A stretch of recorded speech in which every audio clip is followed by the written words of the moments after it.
अब रिंतारो और उसामी अपनी क्लास में बैठे हुए थे। महीना तो मई का था, पर इनकी हालत गर्मी से बिल्कुल खराब हो चुकी थी। अभी तो बस ये यही सोच रहे थे कि काश ये अंटार्कटिका में पैदा हुए होते। तब उसामी बोलता है कि हमें फैकल्टी रूम जाना चाहिए एसी ऑन करवाने के लिए, वरना अगर हम इतनी गर्मी में रहे तो हम तो मारे ही जाएंगे। और ये दोनों की दोनों निकल जाते हैं फैकल्टी रूम की तरफ। और उसामी में तो बिल्कुल भी एनर्जी नहीं थी कि वो चल के भी जा सके। वो मन में बोलता है कि आखिर ये महीना बनाया किसने है, काश गर्मियाँ कभी होती ही नहीं तो बच्चे कितने आराम से रह सकते। और वो बोलता है कि मुझे बिल्कुल भी गर्मियों का मौसम पसंद नहीं है। पर अचानक से उसे एक चीज याद आती है, वो एक चीज जिसकी वजह से उसे गर्मियों का मौसम पसंद था। तब वो रिंतारो से बोलता है, क्या तुम्हें पता है कि गर्मी में सबसे अच्छी चीज क्या होती है? हमारा इस महीने स्पोर्ट्स फेस्टिवल है। और इसके नाम से ही उसामी बहुत ज्यादा खुश हो चुका था।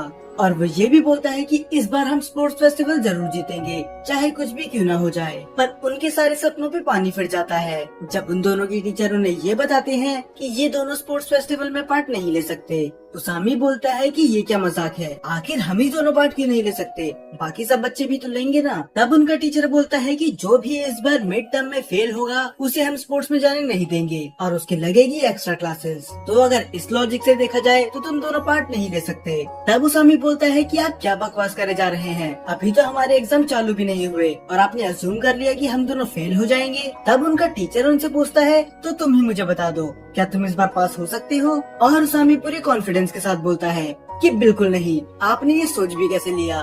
तब उसामी बोलता है, क्या होगा अगर हमने एग्जाम भी पास कर लिया और स्पोर्ट्स फेस्टिवल भी जीत लिया, तब आप क्या करोगे? कम से कम हमें कुछ रिवॉर्ड तो मिलना चाहिए इस चीज का। तब उनका टीचर थोड़ा सोचता है और वो बोलता है, ये अगर तुमने ये दोनों चीजें कर दी तो मैं तुम दोनों को आइसक्रीम खिलाऊंगा, वो भी अपने पैसों से।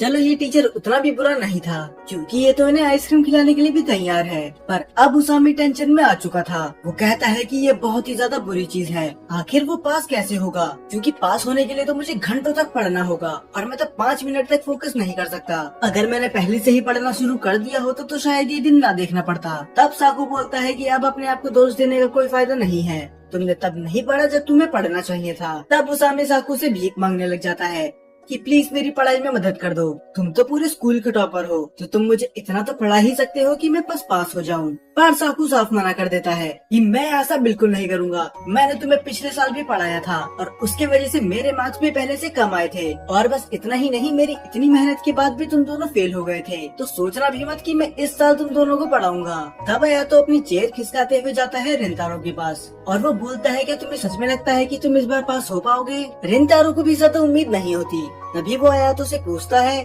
क्या तुम मुझे पढ़ा सकते हो? पर वो मना कर देता है। ऐसा नहीं कि वो पढ़ाना नहीं चाहता, पर उसमें इतनी अच्छी स्किल्स नहीं है और वो न ही इतना अच्छा स्टूडेंट है कि वो उसे पढ़ा सके। तो कैसा रहेगा कि अगर हम सब ग्रुप स्टडी करें, क्योंकि अगर हम सब साथ में रहेंगे तो साकू हम सब की मदद कर देगा। पर अब तो मामला हाथ से निकल चुका था, क्योंकि अब बात आ चुकी थी उसामी की ईगो पे। और वो बोलता है कि तुम्हें हमें नहीं पढ़ाना तो मत पढ़ाओ, तुम तो बस ये चाहते हो कि हम स्पोर्ट्स फेस्टिवल से दूर रहें। पर देख लेना, हम दोनों स्पोर्ट्स फेस्टिवल में जरूर आएंगे, क्योंकि अब हम दोनों करेंगे अकेले पढ़ाई। और रिंतारो सोच रहा होता है कि ये मुझे क्यों घसीट रहा है। तब साकू बोलता है कि जो करना है करो, अगर तुम्हें लगता है कि तुम अकेले पढ़ाई करके इस एग्जाम को पास कर सकते हो तो मेरी तरफ से बेस्ट ऑफ लक। अब बात तो दोनों की ईगो में आ ही चुकी थी और उन दोनों के बीच में पिस रहे थे रिंतारो और आयातो। तभी रिंतारो के पास मैसेज आता है और वो मैसेज होता है उसकी मॉम का। उसकी मॉम बोलती है कि आज हमारी शॉप में बहुत बड़ा डिस्काउंट है, तो तुम ये चीज वागुरी को बता देना ताकि वो यहाँ पर आ सके, क्योंकि महीने से ऊपर हो गया वो हमारी शॉप में नहीं आई। अब रिंतारो उसकी स्कूल की तरफ देख रहा होता है। वो सोचता है कि आखिर क्या बात है, बहुत टाइम हो गया है कि वो हमारी शॉप में आई तक नहीं, क्या वो मुझसे नाराज है? तब वो अपने दिल को तसल्ली देने के लिए बोलता है कि ऐसा कुछ नहीं होगा। माना कि वो एक अमीर लड़की है, पर अपने पैसे केक्स पे खर्च करना इतनी सही बात नहीं है। शायद उसे लगा होगा कि वो कुछ ज्यादा ही बेकरी पे पैसे वेस्ट कर रही है और यही रीजन होगा कि वो हमारी दुकान पे नहीं आ रही। अब ये सब बच्चे पढ़ने लग जाते हैं, पर रिंतारो का ध्यान तो वहाँ होता ही नहीं। वो सोच रहा होता है कि वो वागुरी को टैक्स करे या फिर ना करे। उसे बस एक सिंपल सा टैक्स करना था कि हमारी शॉप पे डिस्काउंट चल रहा है। पर पता नहीं क्यों उसे ये मैसेज करते समय बहुत अजीब लग रहा था, क्योंकि उनकी महीनों से बात तक नहीं हुई और वो अचानक से ही ऐसे मैसेज कैसे कर दे। और बहुत ज्यादा सोचने के बाद वो मैसेज कर ही देता है और इसके बाद पूरे दिन वो वेट कर रहा होता है उसके रिप्लाई का। पर सुबह से शाम हो जाती है, उसके मैसेज का रिप्लाई नहीं आता। कहीं वो उसे इग्नोर तो नहीं कर रही? पर फिर उसे याद आता है कि वो कीकियो हाई स्कूल में है, ना कि चिदोरी में। वहाँ पर बच्चे ऐसे खुलेआम फोन यूज नहीं करते होंगे। पर तभी वागुरी का मैसेज आ जाता है और वो साफ मना कर देती है। वो बोलती है कि मुझे माफ कर देना, इस महीने में थोड़ी बिजी हूँ तो मैं तुम्हारी शॉप पे नहीं आ सकती। रिंतारो उसे बोलता तो है कि कोई बात नहीं, पर पता नहीं क्यों उसे बहुत ज्यादा बुरा लगता है कि उसने उसके ऑफर को रिजेक्ट कर दिया। आखिर ऐसी क्या बात हो गई कि वो शॉप पे तक नहीं आ सकती। उसने तो वादा करा था कि हम रोज मिलेंगे। पर तभी रिंतारो को रियलाइज होता है कि वो आखिर ऐसा फील क्यों कर रहा है, क्योंकि वो तो दोस्त तक नहीं है, वो बस एक दो बार एक दूसरे से मिले हैं, तो आखिर उसे इतना बुरा क्यों लग रहा है। पर उसामी निकालता है उसे उसकी सपनों की दुनिया से और वो बोलता है कि मेरे साथ लाइब्रेरी चलो, हमें पढ़ना है। पर वो उसे स्कूल लाइब्रेरी की जगह किसी और लाइब्रेरी में लेके जाता है। रिंतारो पूछता है कि आखिर हम इधर क्या कर रहे हैं। तब वो बताता है कि स्कूल लाइब्रेरी का एसी बिल्कुल खराब है, तो हम पढ़ाई यहाँ पर करेंगे।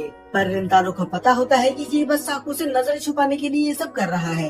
तब उसामी बोलता है कि इस बार हम दोनों पास होके दिखाएंगे, वो भी उस बेवकूफ साकू की मदद के बिना। तब रिंतारो बोलता है कि अब इतने भी घमंडी मत बनो, तुम्हें उससे माफी मांग लेनी चाहिए और उससे मदद मांगनी चाहिए। तुम्हें पता है ना कि हम बिना उसके पास नहीं हो सकते। पर उसामी भी जिद्दी था, वो इतनी आसानी से उससे माफी नहीं मांगेगा। पर 5 सेकंड बाद उसे रियलाइज हो जाता है कि वो इस बार का एग्जाम पास नहीं कर सकता, क्योंकि उसे एक भी क्वेश्चन समझ में नहीं आ रहा था और ना ही उसका ध्यान लग रहा था पढ़ाई पर। तब रिंतारो बोलता है कि मैंने कहा था ना कि हमें उसकी मदद ले लेनी चाहिए। उसने हमें पिछले साल भी पढ़ाया था और पूरे स्कूल में उसके अलावा कोई नहीं है जो कि हमारी मदद करेगा। तब उसामी बोलता है कि आखिर वो मेरी मदद क्यों करेगा, भूल गए हमारी सुबह ही लड़ाई हुई है। तब रिंतारो उसे समझाने की कोशिश करता है कि ऐसा कुछ नहीं है, वो बस तुमसे इसीलिए गुस्सा था क्योंकि तुम पढ़ाई को सीरियसली नहीं लेते। पर मैं बता सकता हूँ साकू भी बहुत ज्यादा इंटरेस्टेड है स्पोर्ट्स फेस्टिवल के लिए और वो भी ये चाहता है कि हम दोनों उसमें पार्ट लें, क्योंकि आखिर वो है तो हमारा दोस्त ही। कि रिंतारो ऐसी बातें कब से करने लगा और ये बातें बस सुनने में अच्छी नहीं बल्कि लॉजिकल भी है। वो बोलता है कि मुझे पता नहीं था कि तुम इतना डीप सोचते हो, और दरअसल ये बात तो खुद रिंतारो को भी नहीं पता थी। वो ऐसी बातें तब से करने लगा है जब से वो वागुरी से मिला है। और उसामी खड़ा होता है और बोलता है कि साकू जरूर स्कूल में होगा, तो मैं उसको और आयातो को यहाँ पर लेके आता हूँ और फिर हम साथ में पढ़ाई करेंगे, क्योंकि याद है ना कि मैंने क्या वादा करा था कि हम दोनों स्पोर्ट्स फेस्टिवल में पार्ट लेके ही रहेंगे। तो मैं उन दोनों से माफी मांगता हूँ और उन्हें वापस लेके आता हूँ। रिंतारो को कभी कभी समझ में नहीं आता कि आखिर ये चीज क्या है। कभी ये बात अपनी ईगो पे ले लेता है और कभी कभार ये मान भी जाता है। ये सच में अजीब है। अब उसके जाने के बाद वो अकेले पढ़ाई करने लग जाता है, पर वो देखता है 2 लड़कियों को जो थोड़ी शाय टाइप की थी और वो आसपास देखती है कि बिल्कुल भी जगह नहीं होती बैठने के लिए, और वो इतनी शाय थी कि वो किसी से उठने के लिए बोल तक नहीं सकती थी। और रिंतारो ये बात समझ जाता है तो वो बिना कुछ बोले अपनी सीट से उठ जाता है। वो लड़कियां बोलती हैं कि सच में ये हमारे लिए उठ गया, ये कितना अच्छा लड़का है। और ये लड़कियां उससे इसलिए नहीं डर रही या फिर चिढ़ रही क्योंकि ये कीकियो हाई स्कूल की नहीं है। अब वो उसामी से माफी मांगता है कि माफ करना, मैंने अपनी सीट खो दी, तो हम यहाँ पर पढ़ाई नहीं कर सकते। और वो जाने लग जाता है उस लाइब्रेरी के बाहर। पर वो सुनता है एक नाम, काओरू को। तब उसके दिमाग में आता है क्या ये वही काओरुको की बात हो रही है। तो वो डिसाइड करता है कि वो छुप के देखेगा, और वो बिल्कुल सही था। ये वागुरी ही थी जो एक लड़की की मदद कर रही थी पढ़ने में। तो अब सारी चीजें सेंस बना रही थी, तो ये एग्जाम में बिजी थी। और हो भी क्यों ना, क्योंकि ये तो सबसे बड़ी स्कूल की स्टूडेंट है। पर वागुरी ड्रॉ करने लग जाती है और पता नहीं इसने क्या ही ड्रॉ कर दिया। तब वो बोलती है कि ये हमारी टीचर है और ये बगल में क्या जिराफ है। तब वागुरी बोलती है कि ये कोई जिराफ नहीं है, दरअसल ये वो बिल्ली है जो मैंने सुबह देखी थी। वो अपनी दोस्त के साथ खुले दिल से बात कर रही थी, इससे फर्क नहीं पड़ता कि वो क्या बात कर रही है। तब रिंतारो एक स्माइल करता है। वो बोलता है कि ये सुनते हुए अच्छा लग रहा है कि वो कितनी इनफॉर्मली उससे बात कर रही है, मानो वो उसे अपना दोस्त मानती है। उसकी बातें सुन के पता नहीं क्यों रिंतारो को बहुत ज्यादा अच्छा लग रहा था, तो वो सुनना कंटिन्यू रखता है। और तब उसकी दोस्त बोलती है तो तुम ड्रॉ भी करती हो, और वैसे भी क्यों ना करो, क्योंकि तुम तो हमारे स्कूल की टॉप स्टूडेंट हो, तो अपना माइंड फ्रेश करने के लिए थोड़ी देर ड्रॉ करना भी सही है।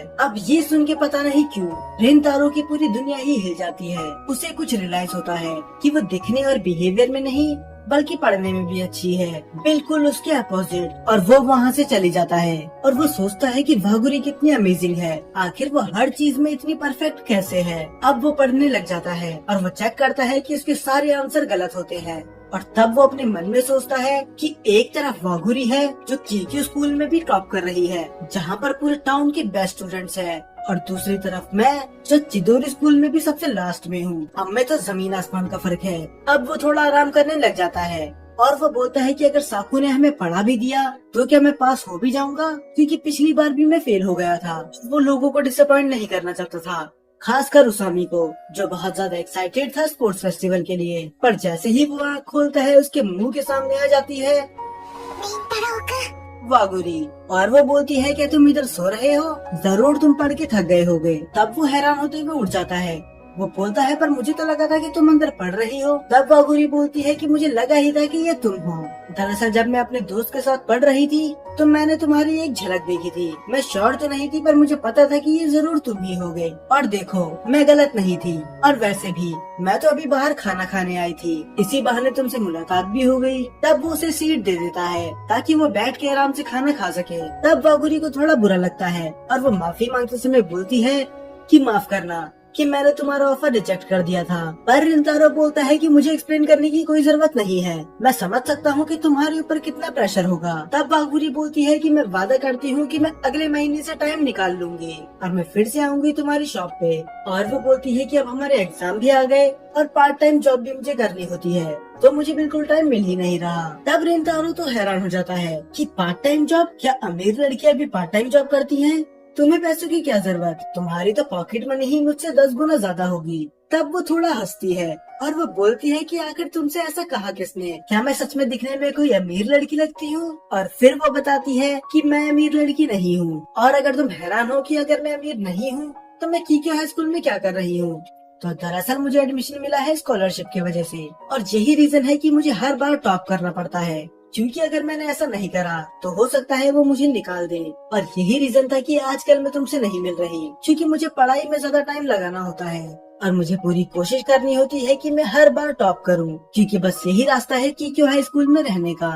ये तो बड़ी अमेजिंग चीज है, क्योंकि तुम जॉब कर रही हो और साथ में पढ़ाई भी। तब वो बताती है कि हाँ, कभी कभी मुझे थोड़ी मुश्किल हो जाती है, क्योंकि रात को मुझे बहुत ज्यादा नींद आने लग जाती है, तो मैं अपने आप को चीटी करती हूँ ताकि मैं रात भर जाग सकूँ और कहीं गलती से मैं क्लास में भी ना सो जाऊँ। और रिंतारो बोलता है कि ये तो सच में बहुत ज्यादा कमाल है, और वो फिर से कंटिन्यू करती है कि मैं लकी हूँ कि मुझे इतने बड़े स्कूल में एडमिशन मिल गया, पर मैं भी एक नॉर्मल फैमिली से बिलोंग करती हूँ, तो मुझे बाकी बच्चों से ज्यादा मेहनत करनी होती है। तब वो बोलता है कि आखिर तुम इतनी मेहनत क्यों कर रही हो? मैं मानता हूँ कि तुम्हारे लिए ये जरूरी है, पर तुम्हें पता है ना कि तुम्हारी हेल्थ भी जरूरी है, तुम इतने सारे काम एक साथ नहीं कर सकती। तब वो बोलती है कि ये बस मेरे बारे में नहीं है, मेरे फादर एक ही बारी में मान गए थे मुझे यहाँ पर एडमिशन दिलाने के लिए, बिना ये सोचे समझे कि ये स्कूल कितना महंगा और कितना बड़ा है। तो ये बात बस मेरी मजबूरी की नहीं बल्कि मेरे प्राइड की भी है। मैं चाहती हूँ कि मेरे डैड को कभी भी मुझ पर रिग्रेट ना हो। और तब वो सोचता है कि आखिर ये कितनी समझदार है और कितनी अच्छी बातें करती है। मुझे तो लगा था कि ये एक अमीर लड़की है जिसकी जिंदगी बहुत ज्यादा अच्छी है, पर नहीं,